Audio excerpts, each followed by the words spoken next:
सद्गुरु श्री ब्रह्मचैतन्य महाराज गोंदवलेकर यांचं प्रवचन 8 एप्रिल.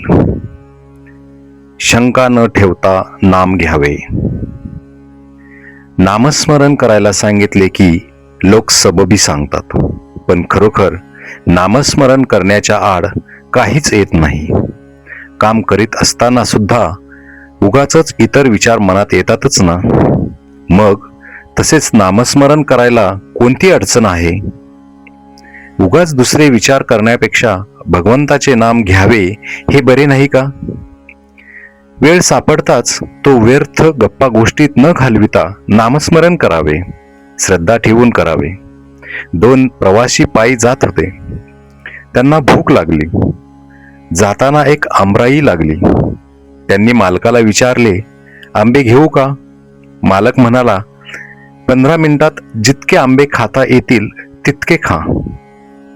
दोघांपैकी एक होता तो मालकाजवळ चौकशी करू लागला. या शेताला पट्टी किती, मालक कोण वगैरे पुष्कळ विचारपूस करू लागला.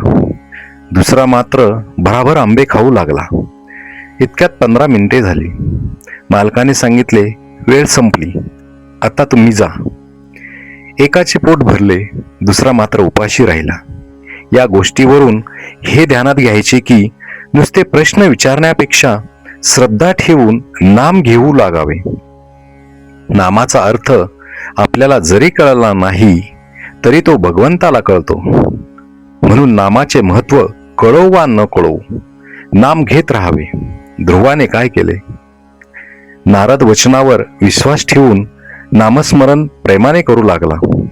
तो इतर विचारांच्या शंका कुशंकांच्या नादी लागलाच नाही. एक तत्वनाम हेच त्याने धरले, म्हणून त्याला नारायण प्रसन्न झाला. संत निस्वार्थी असतात, ते तळमळीने सांगतात. त्यावर आपण श्रद्धा ठेवावी आणि नाम घ्यायला सुरुवात करावी आणि अखंड नामातच राहावे. नाम किती दिवस घेत राहावे? नाम सोडावेसे वाटत नाही तोपर्यंत ते घ्यावे. नामात रंगून जाईपर्यंत नाम घ्यावे.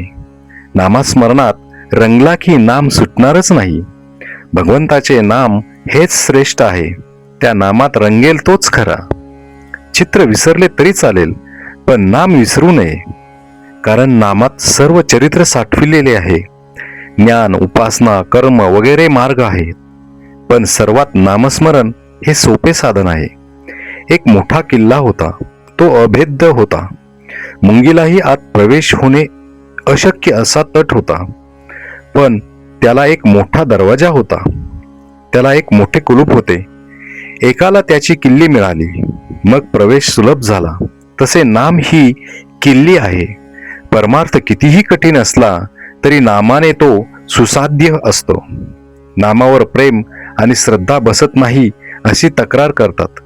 संत वचनावर विश्वास ठेवून अखंड नाम घ्यावे, त्यानेच समाधान होईल. आपण रोज उठल्यावर भगवंताचे स्मरण करण्याचा नियम ठेवावा.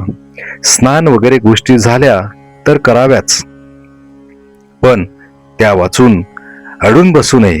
श्रीराम जय राम, जय जय राम.